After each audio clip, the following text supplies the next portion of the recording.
This is June the 20th, 2020. So we got lots of 20s. We got 6/20, 2020. And it's a beautiful summer day here in Arizona. I'm Harlan. We are in the chapter, There is a Solution. And just to kind of review, because last week we were doing the retreat for the people out in Italy, Rimini, Italy, and yesterday I had an opportunity to participate in one of their regular meetings, and it was quite an opportunity. I'm picking up little words of Italian that I never thought I would ever learn, but I guess when you immerse yourself in it, you kind of pick things up, which is interesting. We're in the chapter, There is a Solution. And if you read the title of the chapter, there's two ways to read it. There is a solution, and as we've said before, and we're going to review this morning, for thousands of years, there has been no remedy whatsoever for the alcoholic. We're going to be looking at history, and there were people we call snake oil salesmen, shysters, hucksters, crooks, and they would go from town to town, and they would be selling their snake oil. When we say snake oil, what we mean is they're selling a drug that doesn't work. Most of the drug was pure whiskey itself, so how was that going to cure alcoholism? But anyway, they went from town to town, and they would lie, and they would say, Joe in the last town and Fred in the last town, he got sober, and he's never had another drink, and blah, blah, blah, blah, blah, blah. Well, the bottom line is none of this was workable. And then along comes, after centuries and centuries of baloney, along comes a program. And the program is free. And the program is accessible. And the program works. And here are the people right before your very eyes, or right in the form of letters, or, because, not everybody was in Akron and not everybody was in New York. When the book came out, it went out all over.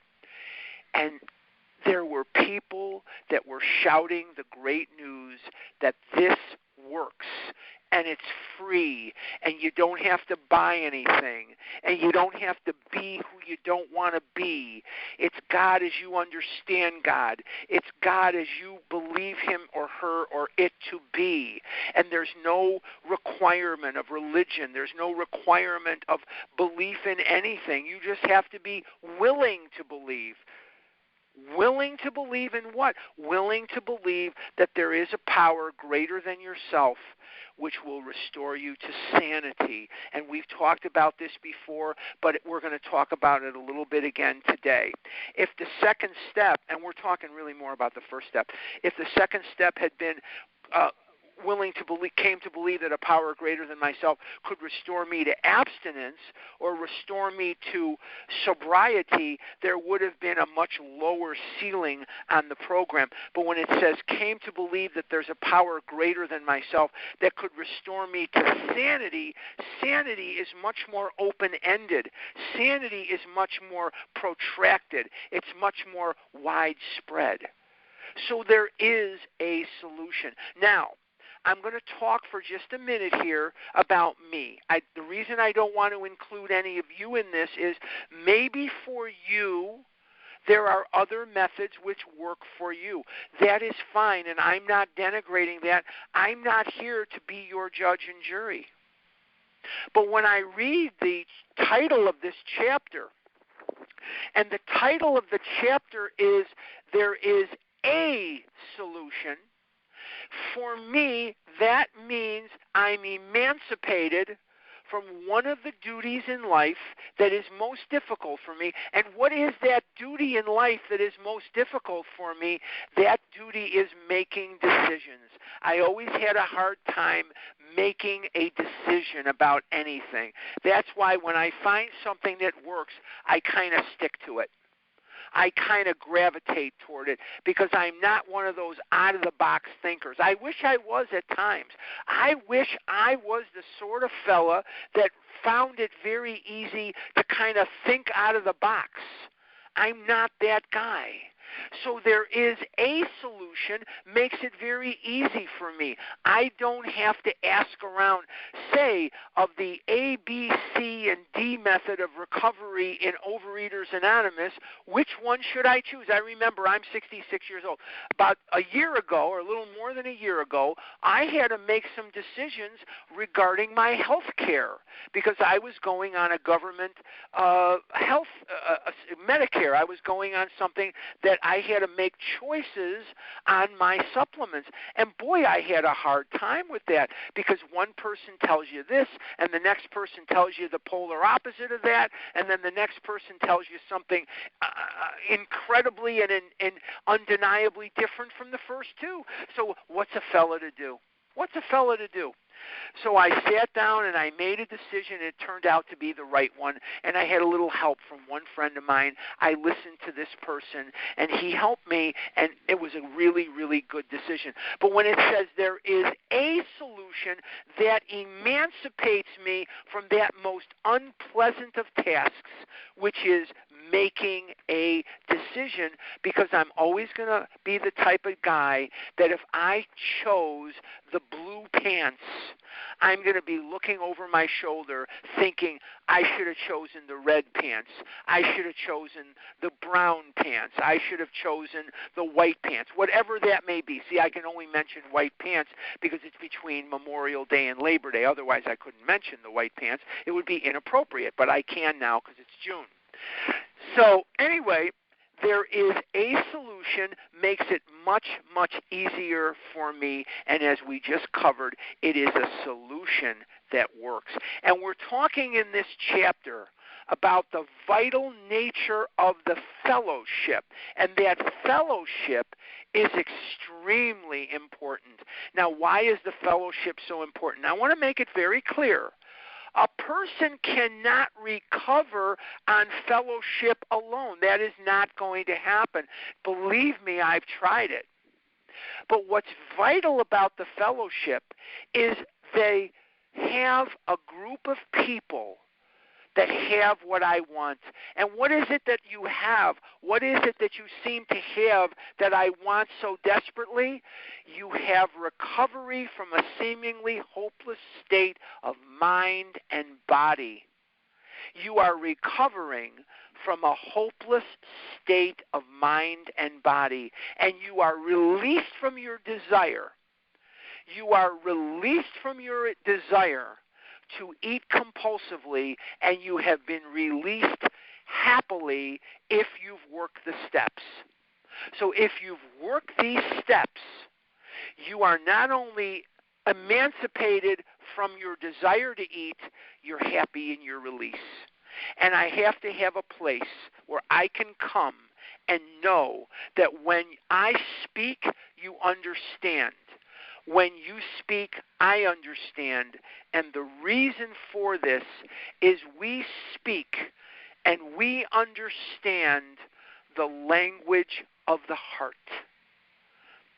I couldn't be honest with my friends about anything with the eating. There's no way I could have done that. They would not have understood, and I became convinced of that as a 5 and a 6 and a 7-year-old, because the more I tried to talk to people, the more I found that they just told me the same thing over and over again. Be they adults, be they children, be they tall, short, whatever. They told me, don't eat so much, you'll feel better. Use your willpower. Push yourself away from the table. When you eat, drink water before you eat, and it'll kill your appetite. You can have one. Don't eat more than one. And all that stuff was just nonsense, Narishkeit for a person like me. There was no way that I could eat one cookie, one candy bar, one whatever. You can plug in all your situation I could not just eat one. I didn't know I had a physical allergy, and I didn't know I had a twist of the mind.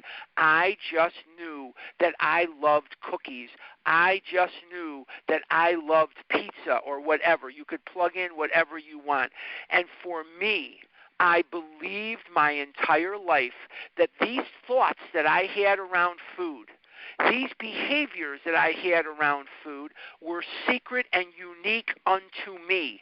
I did not know or did I believe that there were other people who thought like me, who believed like me, who behaved like me, because I had never seen them. I saw other people that were heavy. I saw other people that seemed to eat too much, but it never occurred to me to be honest with them about what was going on and perhaps share some thoughts. The only thing we knew to share were where we liked to binge. So I came into Overeaters Anonymous, and I saw people, some men, some women, and some were whatever, but I never in my entire life found a group of people that could comfort me because of their honesty and because of their openness about a seemingly hopeless state of mind and body. And I remember very distinctly, it was a Thursday night. I was at Swedish Covenant Hospital in Chicago, Illinois. I'm from the north side, so Swedish Covenant Hospital was right by my house. And I went there, and it was a Thursday night meeting, and the speaker's name was Della F., and she wouldn't mind me telling you that. And Della was, at that time, the mother of a 5-year-old and a 3-year-old.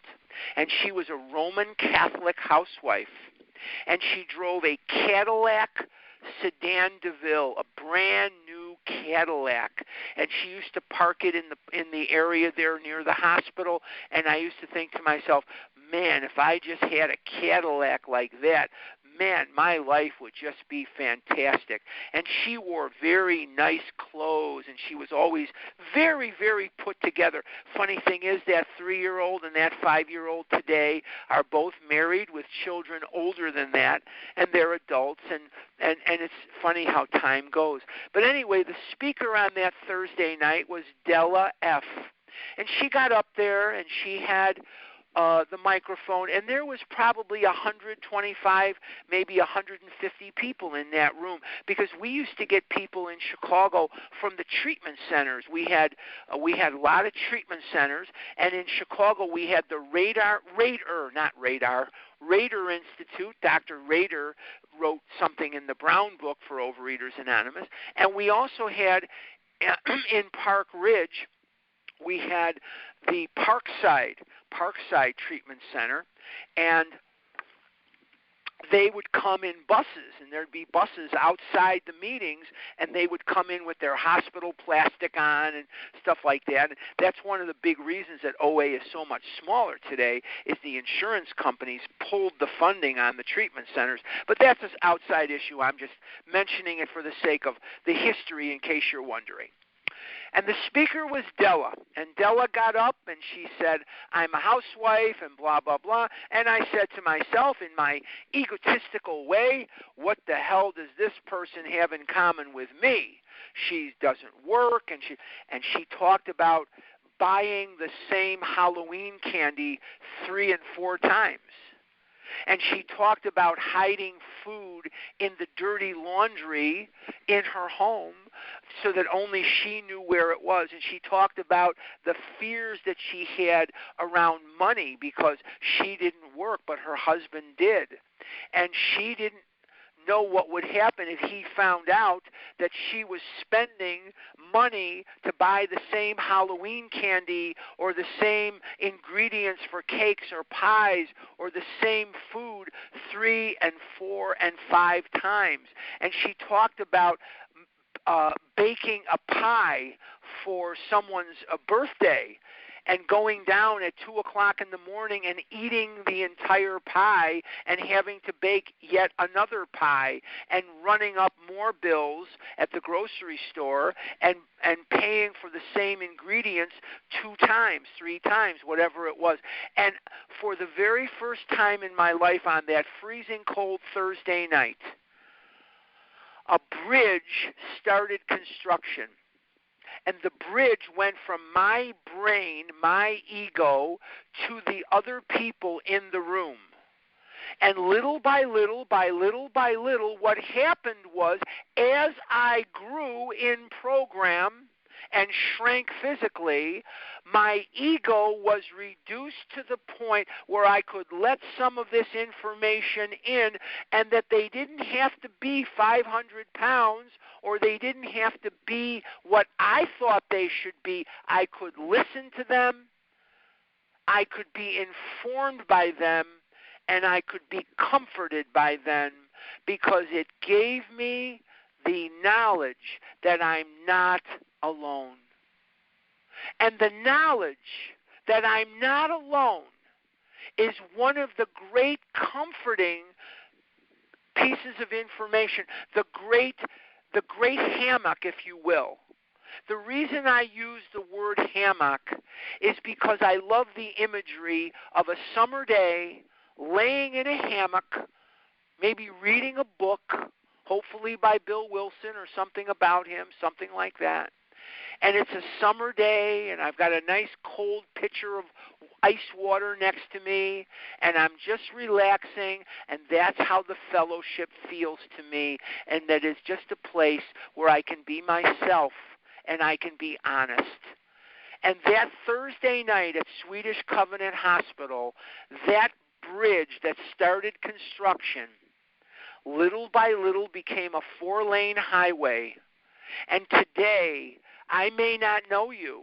I may not ever talk to you more than once on the phone or twice on the phone, but you are me and I am you. And I have many friends. I'm very lucky. I have friends who live here in Arizona, and I have friends who are back home in Chicago that I have known my entire life. I know everything about them. I knew their grandparents. I knew their great uncles, their great aunts. I cried at the funerals. I danced at the weddings. I danced at the bar mitzvahs, and I ate cake, and I ate all kinds of appetizers at the bar mitzvahs and the weddings and everything else. I've known them my whole life. Many of them, not just a few.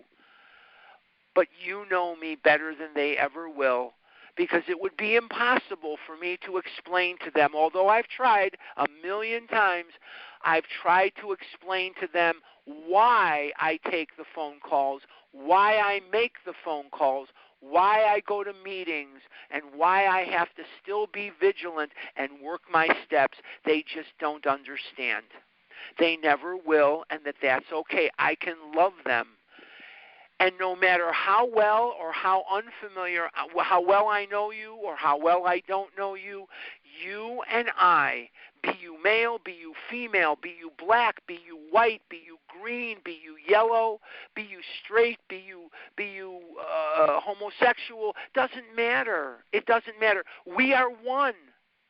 We are one, and that we speak and we understand the language of the heart, and we can be honest with each other as we can be with no one else until we finally get into program, obviously, and then we can be honest all around. On page 19, the top of the page, it says near the top, we feel the elimination of our drinking is but a beginning.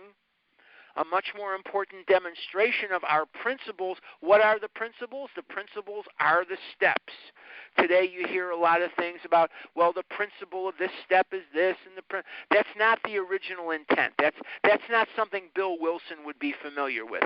When he uses the word principle, he's using it interchangeably with steps, because he was taught in writing school not to keep using the same word again and again and again and again. So when he says principles, he's talking about the steps.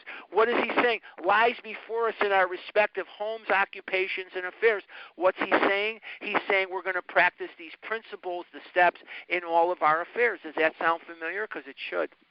And when we read we feel the elimination of our drinking is but a beginning, we need to remember that abstinence is not the most important thing in my life without exception. It is an ingredient in the most important thing. If abstinence is the goal, then I might as well be on a diet. Because abstinence in and of itself is not going to produce a recovery. Let me say that again, because a lot of people get hung up on that.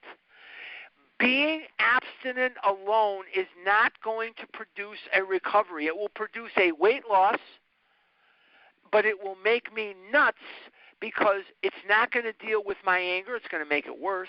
It's not going to deal with fear. It's not going to deal with any of it. You know how you were told as a child, don't eat so much, you'll feel better? Well, yeah, I'll feel anger better. I'll feel fear better. I'll feel jealousy better. I'll feel all these feelings much, much, much, much better.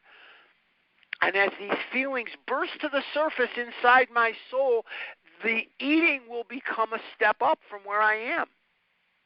So the most important thing in my life without exception is to be of service, and that's all through this book. Now, can I be of service when I'm not abstinent? Not in the same sense I can't. I could drive some to a meeting if I'm eating. Yeah, I can do certain things if I'm eating. Yes, I agree with that. But can I be of real maximum service to God and the people about me if I'm in the food? And I resoundingly say no. No, I cannot, because I can't sponsor. I can't really be of service to anybody because I'm not clear. I'm not there. I'm drunk on food. And once I get drunk on food, I'm not really a reliable source of anything except misery and all kinds of horrible, horrible lies and manipulation and insanity. So we feel that our drinking is but a beginning. At the bottom of 19, it says, most of us sense that real tolerance of other people's shortcomings and viewpoints and a respect for their opinions are attitudes which make us more useful to others. Our very lives as ex-problem drinkers depend upon our constant thought of others and how we may help meet their needs. That is so foreign to my nature. That is so foreign to my nature, is to get up in the morning and do my 11th step. And when I'm doing my 11th step in the morning, what I see on an everyday basis is I see the words that I read every day, and it says here on page 87, we usually conclude the period of meditation with a prayer that we be shown all through the day what our next step is to be, that we be given whatever we need to take care of such problems. We ask especially for freedom from self-will and are careful to make no requests for ourselves only. We may ask for ourselves, however, if others will be helped. We are careful never to pray for our own selfish ends. Many of us have wasted a lot of time doing that. It doesn't work. You can easily see why. That is so foreign to my nature, is to think of others before myself. Because, you see, I became convinced at a very early age. I had a mentally ill mother. My mother was mentally ill. My mother had 3 personalities. She could be a 3-year-old. She could be a screaming, raving lunatic. Or she could be a pretty together person. But you never knew what you were going to get, or you never knew how long it was going to last. And my father was old. He was 54 when I was born. By the time I entered kindergarten, he was 59 years old, 60 years old. By the time I graduated from Mather High School in Chicago, he was 72 years of age. He was 6 years older than I am now when I graduated from high school. So I learned at a very early age that if I didn't go after what I wanted, no one would give it to me. And I wanted it, and I didn't get it. And I got mad at God.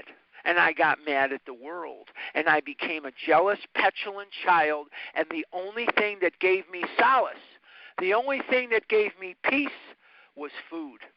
Food quieted the demons And so we come upon today's reading, and we're looking at page 20. And on page 20, it says, you may already have asked yourself why it is that all of us became so very ill from drinking.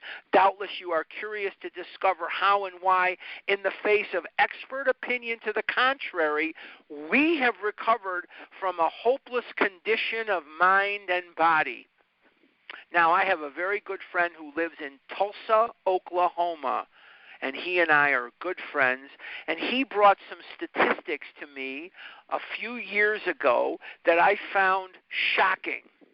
It said that the American Medical Association has estimated that people with 100 pounds to lose have a little less than a 2% chance of losing the weight and keeping it off.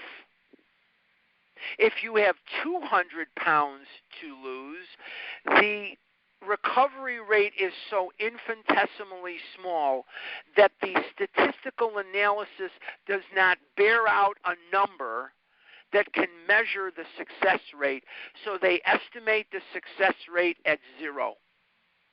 Now, not everybody is a compulsive overeater to the point like me where you get very overweight. We have people on this line or people that are going to listen on the recordings that engage in other behaviors. I have a friend of mine, and she's a very good friend of mine, and she lives in Colorado, and I have another friend of mine who lives in California.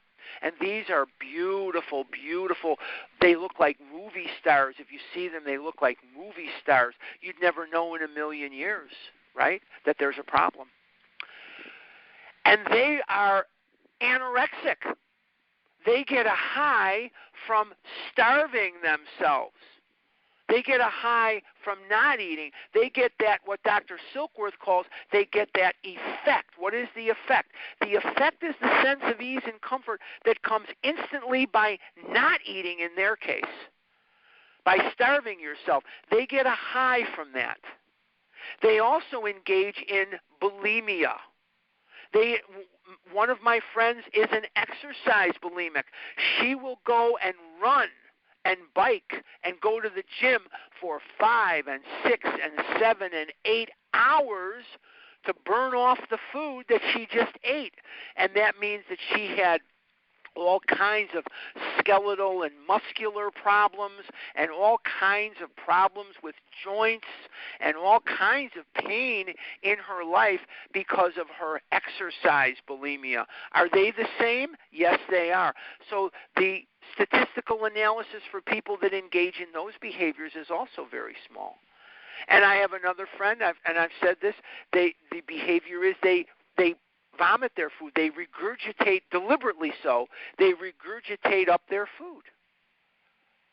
So it doesn't matter whether the statistical analysis is for the morbidly obese or for the person who's not morbidly obese. These are dumpster diving, bottom of the barrel, gutter, compulsive overeaters. Maybe you're in their category, not mine. Maybe you're not the type of person that was significantly overweight in your life. It doesn't matter. It doesn't matter. So we see, it says here, we have recovered. Now, the fact that I love this story is right here in this paragraph. I love this story. This is one of my favorite stories. I got to tell this story. And I'm very sad to report that this probably isn't going to happen this year because I think they're going to do the OA birthday on Zoom. I'm not 100% sure, but I'm about 90% sure. I love going to the OA birthday. It's in January every year, Martin Luther King Jr.'s birthday weekend in Los Angeles. And I go,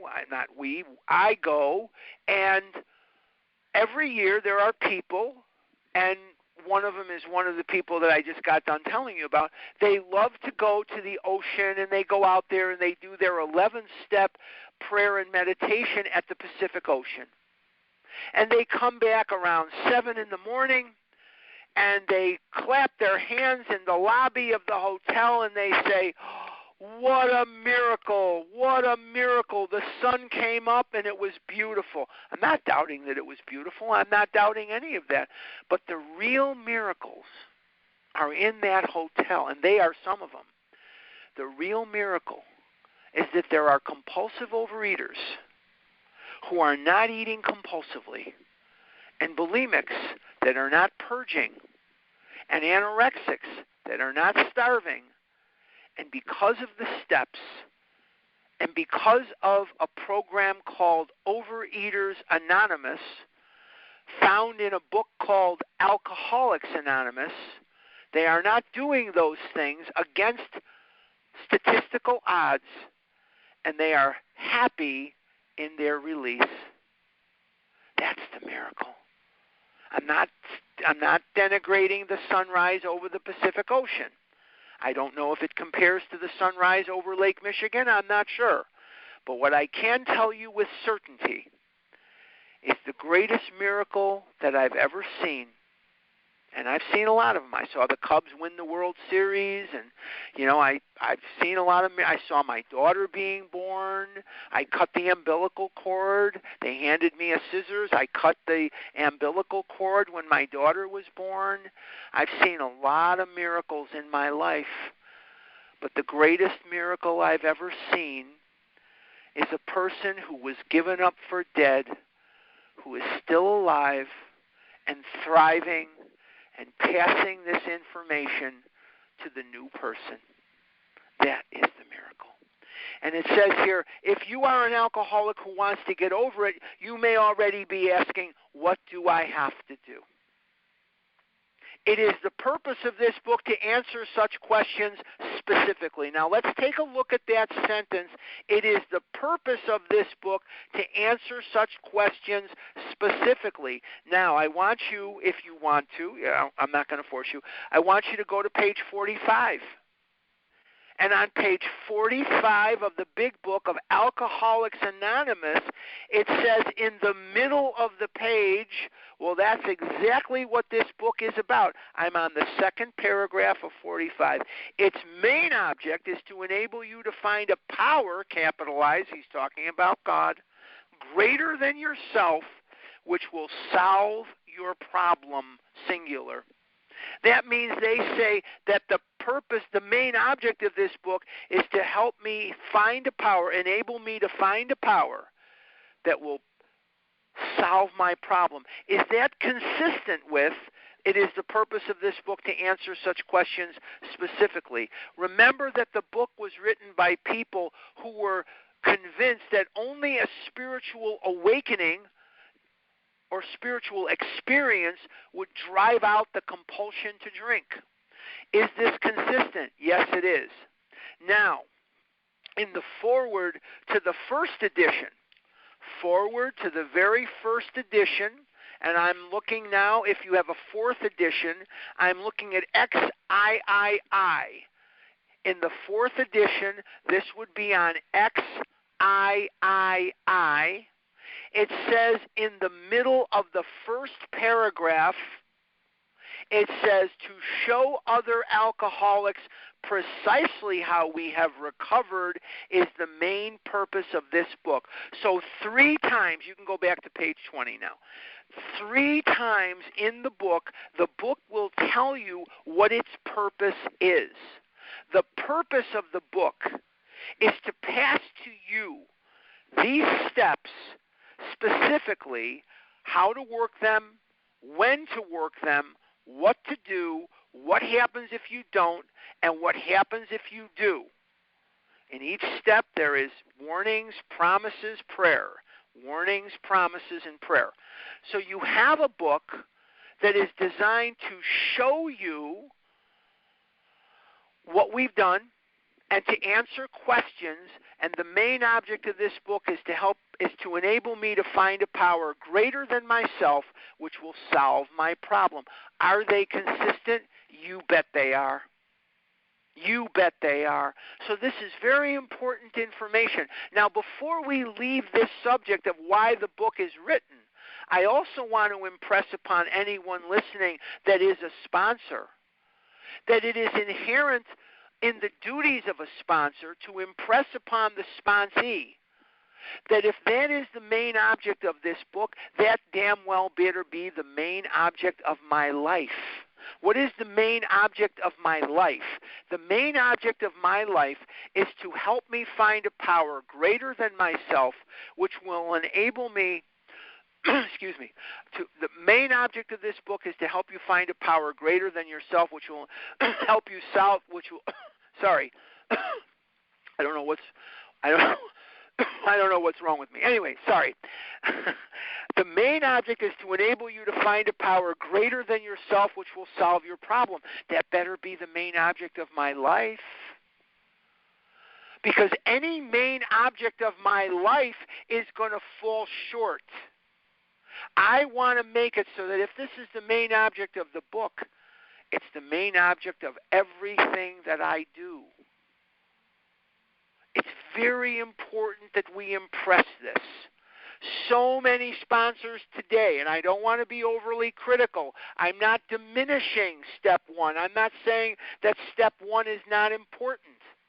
But there are so many sponsors today that are spending so much time on step one with the red light foods and the green light foods and the yellow light foods and the warning signal foods and the foods that say don't jump off a bridge or whatever, and that's fine.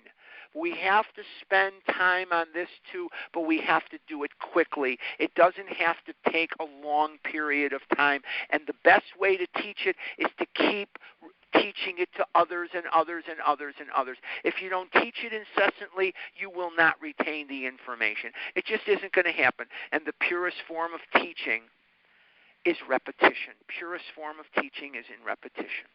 Okay. We shall tell you what we have done.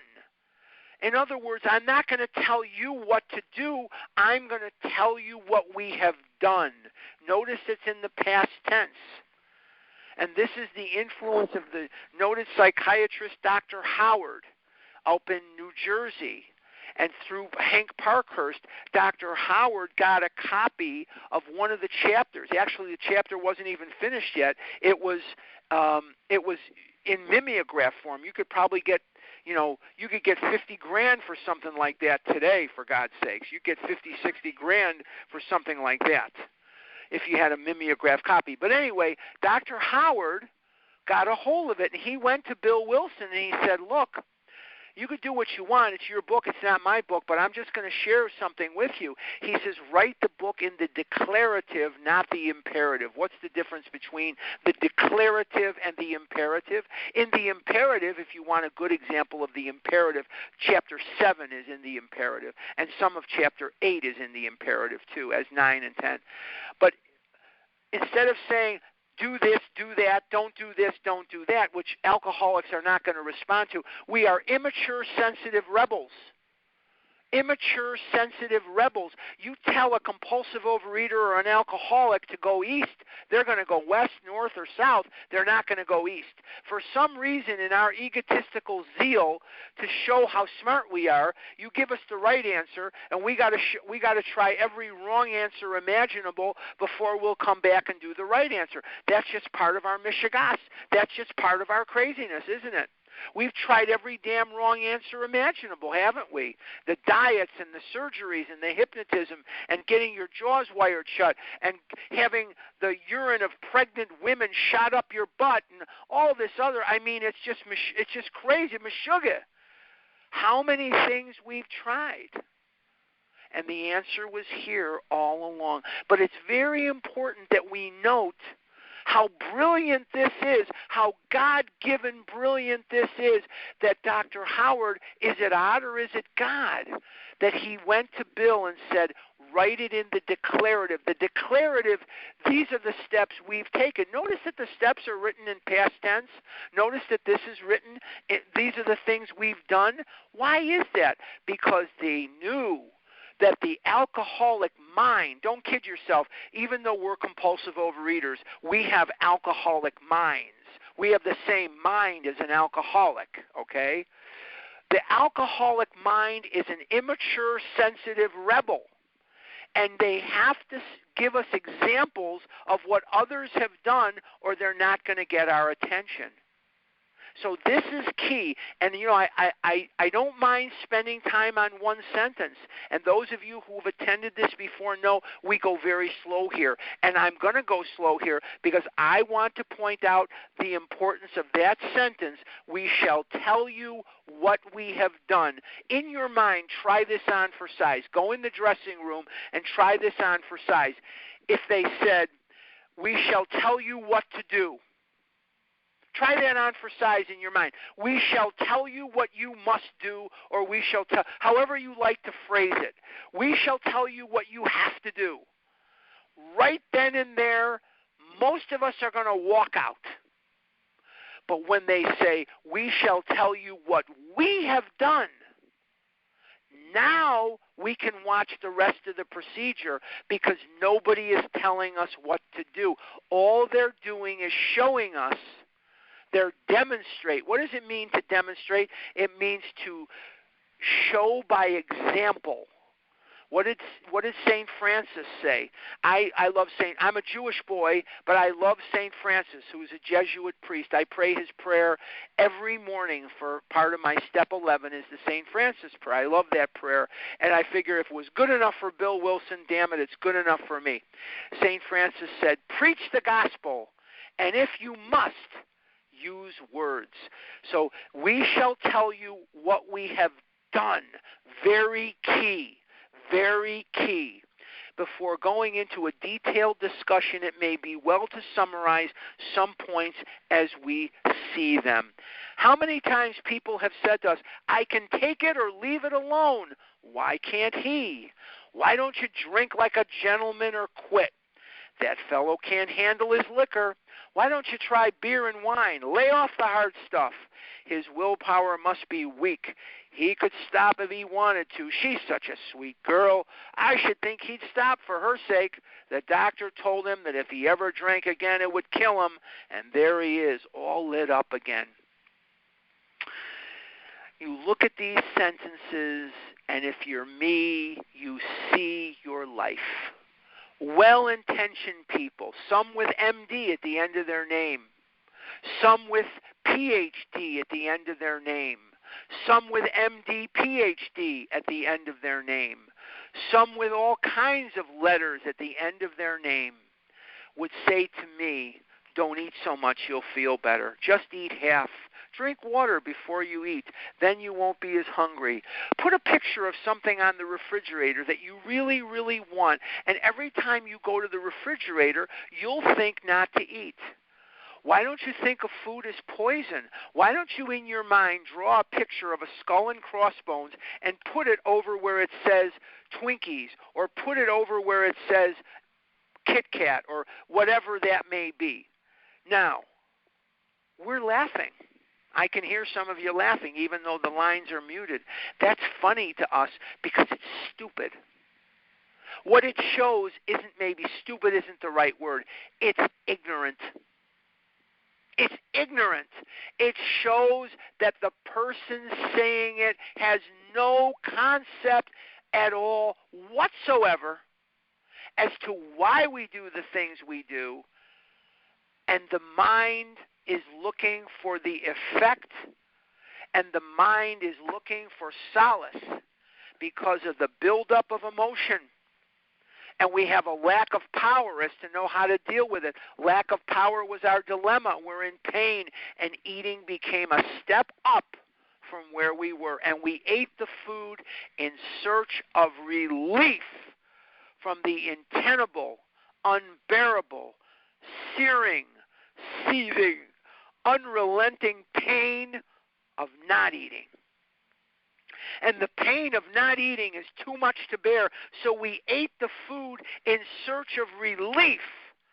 And when relief came, we were happy for about 9 seconds, but what had we done by ingesting the food inside of us? That's correct. We activated the physical allergy. And that physical allergy made it impossible for us to stop. You see, for many, many years of my life, people would say to me, you've got to lose weight, you've got to lose weight, you've got to lose weight.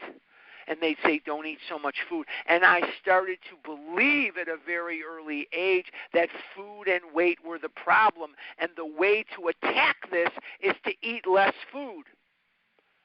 Yeah, eating less food is great. But unless it's accompanied by a spiritual awakening as the result of the steps, I am biologically predetermined to go back to the food. Because my brain cannot stand the feelings that overcome me when I'm not eating. It cannot stand it. It cannot tolerate it. We are biologically predetermined to eat or starve ourselves to death. Karen Carpenter was 34 years old. She weighed 94 pounds and died. Did she have enough money? You bet she did. She had the voice of an angel. She had released records that made it to the top. She was on TV. She was on the radio. She was played in her music was played all over. Didn't save her. Mama Cass Elliot, part of the Mamas and the Papas. If you don't know who these people are, you can Google them if you're too young. Mama Cass Elliot died, London Palladium, 400 pounds. Mama Cass was a very famous singer, very famous. She was on TV, and she was on the radio, and her music was played all over, and she was 400 pounds, and she died at a very young age, Jewish girl. She was a very, very wonderful but wounded person, and she was wounded because of the food. Very wounded because of the food. So the solution is not of this earth. The reason is not of this earth. There's only one solution, and that is the spiritual awakening that comes as the result of working the steps. Now, these are commonplace observations on drinkers, which we hear all the time. Back of them is a world of ignorance and misunderstanding, and we just covered that. We see that these expressions refer to people whose reactions are very different from ours. I am not an alcoholic. I don't want to. I don't want to because it's not abstinent. It's got sugar and it's got all kinds of things in it that are going to lower my inhibitions. And if you lower my inhibition, I'm probably going to make chicken an endangered species, or I'm going to make cows an endangered species. But I could drink a half a beer every month or every year and no more, and I wouldn't need any discipline. I wouldn't need any program. I wouldn't need meetings. I wouldn't need a book. I wouldn't need steps. I'm not an alcoholic. So I don't understand why people can't just drink a half a beer and leave the rest alone. I don't get it. But I know enough to realize that thinking, it doesn't apply to the alcoholic. It doesn't apply to the alcoholic. About 2 years ago, June 5th of 2018, I had the second of my knee replacements. In June of 2018, I had my knee replaced. I've had 2 hips replaced, and I've had 2 knees replaced. I wish they had a brain replacement. I'd sign up tomorrow. But anyway, I came home, and I had a bunch of hydrocodone, and I had a bunch of tramadol, and I had a bunch of Percocet, and I had a bunch of stuff that was prescribed to me by the surgeon and the doctors and the physician's assistant. As you move through the process of getting better, they change your pain meds. But when you first come home, you're on hydrocodone. You're on very strong painkillers. I mean, they just replaced my knee, for crying out loud. About the first of this year, I found a bottle of hydrocodone, and I threw it out. Not a whole bottle, a half a bottle, and I threw it out. And the reason that I threw it out is I have no intention of taking it. I used half of them, and then when I started to progress and my physical therapy was progressing and things were moving along. They switched me to tramadol. I started taking tramadol. I didn't take the hydrocodone. And then they switched me to Percocet or whatever they switched me to. I don't remember exactly the order, but I think I have it right. But anyway, I didn't take them because I didn't need them, and it never occurred to me. This is the key. Listen to this. It never occurred to me to take those pills just for recreation. It never occurred to me that there would be some sort of relief by taking them from the pain of anger, the pain of fear, the pain of jealousy, the pain of whatever. It never occurred to me. Never crossed my mind. Now, if they would have said when I came out of surgery, here is a prescription for Little Debbie cake or Sara Lee brownies or Chips Ahoy cookies or Oreos, now you got my attention. I would have wolfed down those Oreos so fast. Why? Because I have a compulsive overeater brain and a compulsive overeater body. And so the people that are saying these things to us are not stupid. The things they're saying seem stupid, but they're really just ignorant. And what they're doing is what most people do. They are using their reactions and projecting them onto us. We don't react the way they do. The idea that somehow, someday, we will be like them has to be smashed. They are not like us, and we are not like them. I could say that to you all day long. I call you up at home and say, hey, you're not like them, and they're not like you. I could do that around the clock, and you will go out and eat God knows what, because you are going to consider that they are like you and you are like them. How do you differentiate between you and them? You teach this to others incessantly. These reactions, lay off the hard stuff, try beer and wine, it's by people who do not react like us. So why am I going through a whole gesticulation to point that out? The reason is this, ladies and gentlemen, because now we have a place to go where such stupidities will not be repeated, because we have a fellowship of people, men and women, who are like us. We can reach out to them and they will not say things like that because they understand. They just know. And they're not going to say those dumb things. And those dumb things made us eat even more if you're anything like me. So thank God for the fellowship. Thank God for those who speak and understand the language of the heart.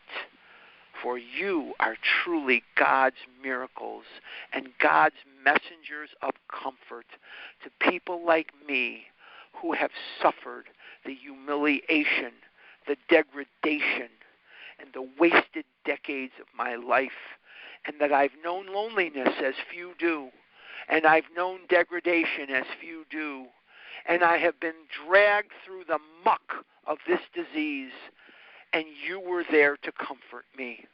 When God can't come, he sends people, and in many cases, he sends you. That's a very, very important thing, and most people don't have that. Most people do not have that. They feel alone and alienated, and we have a place to go.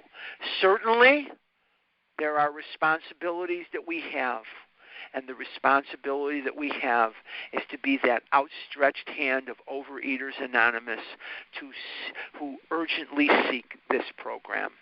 We are charged with that job. We are charged with the job to work the program to a sufficient level to effect a spiritual awakening and then immediately pass it to someone else. Let's continue. Moderate drinkers have little trouble in giving up liquor entirely. If they have good reason for it, they can take it or leave it alone. Then we have a certain type of hard drinker. He may have the habit badly enough to gradually impair him physically and mentally. It may cause him to die a few years before his time. If a sufficiently strong reason, ill health, falling in love, change of environment, or the warning of a doctor becomes operative, this man can also stop or moderate, although he may find it difficult and troublesome and may even need medical attention. But what about the real alcoholic? He may start off as a moderate drinker. He may or may not become a continuous hard drinker. But at some stage of his drinking career, he begins to lose all control of his liquor consumption once he starts to drink. And I've been that level of eater from the time I was a toddler when I was in diapers. There was never enough food. There was never enough food. I've said this on this line many times. I have vivid memories of people screaming and yelling at my mother and screaming and yelling at my father about how much food I was eating and what was going on with my eating and why was I getting so fat and why were they allowing me to eat so much food and why were they doing that? Well, my mother and father didn't really have any explanation at all. They were compulsive overeaters. They were sick and suffering too. And they were just doing the best they could to love me, and the best way to love me was with an Almond Joy bar. Here is the fellow, page 21.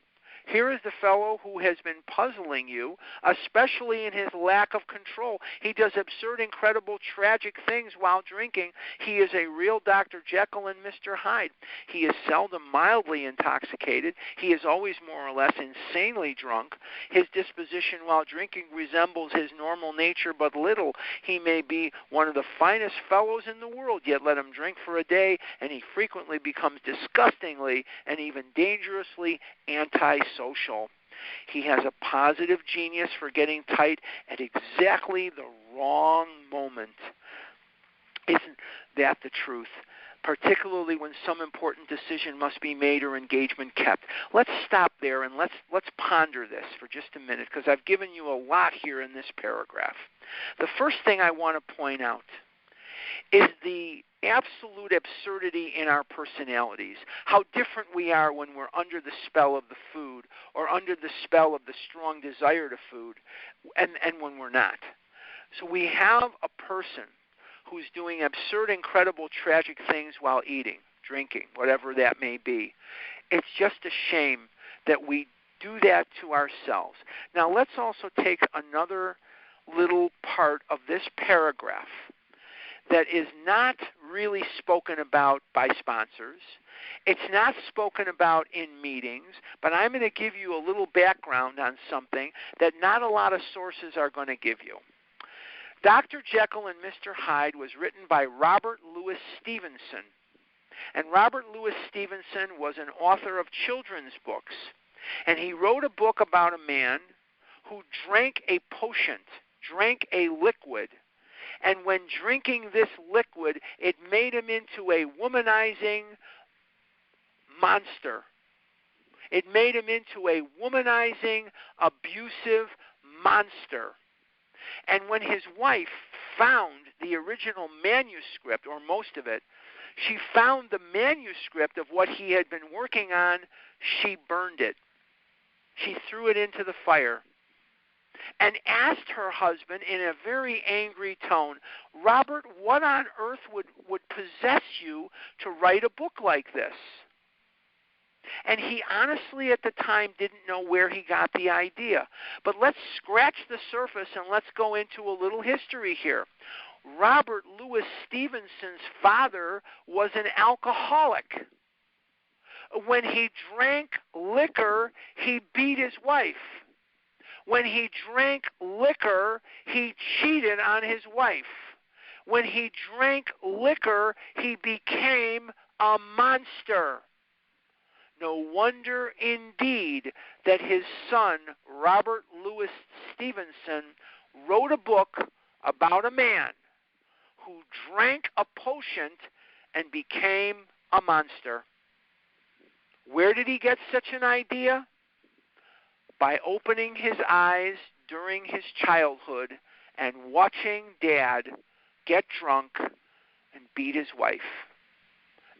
Where indeed? So let's continue and say, his disposition while drinking resembles his normal nature but little. Once you put some candy in my system and you've triggered that physical allergy, I'm not really there. You could ask me what day it is, I might tell you Saturday, but I'm thinking about Chips Ahoy. I'm thinking about Oreos and ice cream. I'm not thinking about you or your little problems. I couldn't care less if you lived or died. You know, there's a song, Get Me to the Church on Time. Well, I could write a song, Get Me to the Grocery Store on Time.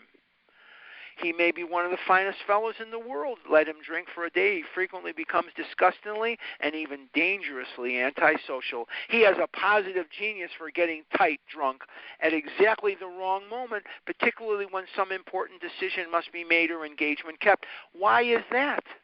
What happens when a particularly important decision must be made or an engagement kept? This is the second time they've used that metaphor. The first time is in the doctor's opinion. Because when a decision has to be made or an engagement kept, what is that going to accelerate? It's going to accelerate the buildup of normal human emotion. The fear, the anger, the uncertainty. All these emotions start to build as we start to doubt, based on our basic instincts of life, if we're going to get what we want, if we're going to be able to provide what we want for our families. Are they going to take something away from us that we don't want to give up? Are we not going to get our way in the future? These are the things that start building up. And once they start building up, these emotions will pinball around and start to accelerate. And as they do, we're going to eat, because the buildup of human emotions is too painful for us. We cannot stand it any longer. We cannot take it any longer. And eating becomes a step up from where we are. That's so important. He is often perfectly sensible and well-balanced concerning everything except liquor, but in that respect he is incredibly dishonest and selfish. Did you eat that? No. Where did that money go? I don't know. You give me any type of disease behavior, and the very first thing that's going to go out the window is the truth. The first victim of compulsive behavior, eating, gambling, sex addiction, love addiction, alcoholism, drug addiction, it doesn't matter what the addiction is. The first casualty of addiction is the truth. He often possesses special abilities, skills, and aptitudes. He has a promising career ahead of him. Most of us have had wonderful potential. Some of us have achieved a great deal. But one thing we can't do, we can't control the amount we eat once we start, and we cannot keep from eating now that we want to because of the mental twist and the physical allergy. He uses his gifts to build up a bright outlook for his family and himself, and then pulls the structure down on his head by a senseless series of sprees. Bill Wilson was that person. He did a lot of good things. Remember I told you the story in Bill's story about how in 1932 these guys wanted to form a group to buy stocks. They were at a low point. They were from Cherry Hill, New Jersey. I told this story a few weeks ago. And they came to Bill and they said, "Can you put this together for us?" And he said, "Sure, I'd love to." And they were in the hotel room. And a guy brought along a bottle of whiskey, because this is in the days of Prohibition. You couldn't buy liquor, so this is homemade stuff. And he says, "This is Jersey Lightning. I made this myself. You can have one drink." What caused Bill to take that one drink was the mental twist. What caused Bill to take so many drinks that he couldn't leave that hotel room for 3 days? The physical allergy. And that once he triggered that physical allergy, He could not stop. And so we see that he's bringing this down on his head. And once again, he has to go home to Lois and say to Lois, I have gotten drunk again, and there will be no money, and there'll be no nothing, no deal, no nothing. Do you know how embarrassing that was for Bill Wilson? And yet that's exactly what he had to do. Remember we read in Bill's story how he finally found a job and lost it as the result of a brawl with a taxi driver? Can you imagine how embarrassing that had to be for Bill Wilson? Here he was the prince, one of the princes of Wall Street, and the cab driver beat him up because he couldn't pay the fare. He couldn't pay his fare. That's what happened. He ordered the cab, and the cab pulls up in front of 182 Clinton Street in Brooklyn, New York, and Bill has no money to pay the fare. He had money for the liquor, he had money for the bar, but he didn't have money for the cab. So the cab driver beat the crap out of him. And then when they got wind of it at this job that he was supposed to start, they said to him, we've changed our minds, we're not hiring you. Can you imagine how embarrassing that had to be for Bill Wilson? Can you imagine how horrible that had to be? Bottom of 21. He is the fellow who goes to bed so intoxicated he ought to sleep the clock around, yet early next morning he searches madly for the bottle he misplaced the night before. If he can afford it, he may have liquor concealed all over his house to be certain no one gets his entire supply away from him to throw down the waste pipe. I have memories when I was a kid. I wasn't exactly a schwer arbiter. A schwer arbiter is a hard worker. I wasn't exactly from a long line of schwer arbiters, but when it snowed outside, we used to make money shoveling snow for some of the neighbors. And one of the neighbors gave me like $20, and I took the $20 and I bought a bunch of candy, and I had this candy under the bed. And it was one of the most secure feelings I've ever had before or since, knowing that my candy was underneath the bed, knowing that my candy was there. Of course, I couldn't leave the candy alone, so in a very short period of time, the candy was gone. It wasn't under the bed anymore. It was inside my stomach.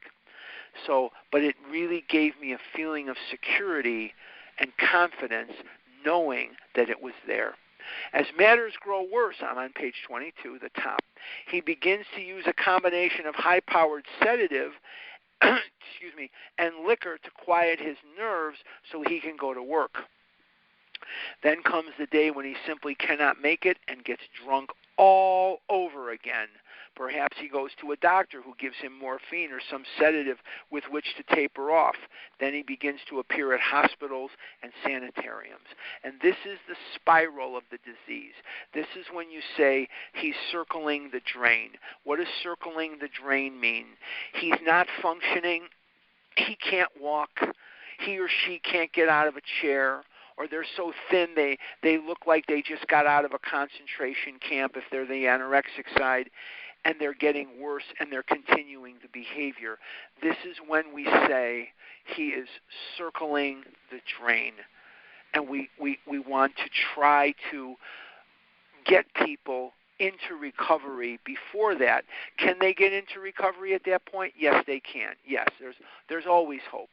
But a lot of times they go to a point where they want to die and they don't want to hear anything about recovery. This is a vicious illness.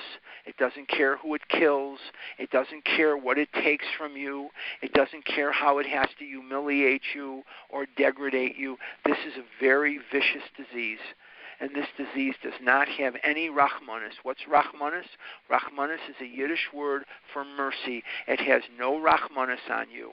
It doesn't care that there's people who love you. It doesn't care that there are people who will cry their eyes out if something happens to you. You could be a mother. You could be a father. You could be a daughter. You could be a son. You could be a brother or a sister. You could be a cherished friend. You could be a cherished wife or husband. Whatever it is you are, it doesn't matter. This disease will take you out. and it doesn't care what it does to you on the way out. And in compulsive overeating, it's a little different most of the time than alcoholism. Alcoholism, sometimes they just die because they drive into a tree or they something, whatever. It's horrible. It's just a horrible thing. Alcoholism kind of tackles you from behind, but compulsive overeating is it's like being kicked to death by a bunny rabbit. That's really what it's like. It's like getting kicked to death by a bunny rabbit. The progression of the disease, the horrible consequences of the disease are there, but they're slower to develop. You know, you see a lot of drug addicts and you see a lot of alcoholics coming in when they're 14 and 15 and 16 years old. In our OA, in our program, it's very, very rare to see a person that young coming in. And if they do come in, even at that age, and they're coming to meetings and stuff, they usually don't stick around because the severity of the disease is just not real to them. They know they're young and they know they'll be okay, even though they're not going to be. They're not going to be. And you see this every day in the increased level of morbid obesity in children, which is a real crime, Okay, then comes the day he simply cannot make it. I'm at the top of 22. Gets drunk all over again. Perhaps he goes to a doctor. We read that already. I'm sorry. Then he begins to appear at hospitals and sanatoriums. This will be the last paragraph we'll cover today. This is by no means a comprehensive picture of the true alcoholic, as our behavior patterns vary, but this description should identify him roughly. Now, once again, I'm on the obese, compulsive overeater side of this. I am on the much too fat side of this. There are those of you who are anorexics. There are those of you who are bulimic. There are those of you who are both, or you may be a combination of all three. It doesn't matter. What does matter is that you have a disease, you have a twist of the mind, and you have an allergy of the body, and only a spiritual awakening will help you. Once again, there's no earthly explanation as to why you have this. There is no earthly solution to what you have, what you've been afflicted with. There is nothing that can be done for you that is of this earth. We must stop looking for it. And we must, or it'll kill us, resign ourselves. We must resign ourselves to the idea that we are permanently different from others, and that in order to recover, we're going to have to work these steps and work them quickly, not slowly, quickly, like our hair's on fire. And we work them as the top priority of our life. Now, I hope this was helpful today. I hope that in this chapter you're getting something of a reverence for the fellowship. You cannot recover on fellowship alone, but fellowship is certainly one of the joyous spots of my life. I love so many of you, and the ones I don't love, it's because I may not know you. But the bottom line is you are all my teacher. You are all my Savior. You are all my knights in shining armor. And without you, I'm screwed. Because if I believe for a minute that these ideas that I have in my head, these thoughts that I have about food, and these behaviors that I exhibit around food, once I believe that they are unique and secret unto me, I am in trouble. And in your recovery, you become an instant and effective beacon of hope that if God can do this in your life, then I can recover as well. So let's close today. We will pick it up next week. Same time, same bat channel, next Saturday at 10 a.m. Pacific time. What I'm going to do is I'm going to unmute, or I'll make it so you...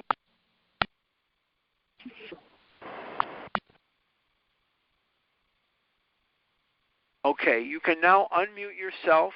I'm also going to stop the recording, not because this is not good to record, but I'm thinking of it, and sometimes if I don't think of it, I'm not getting any younger here.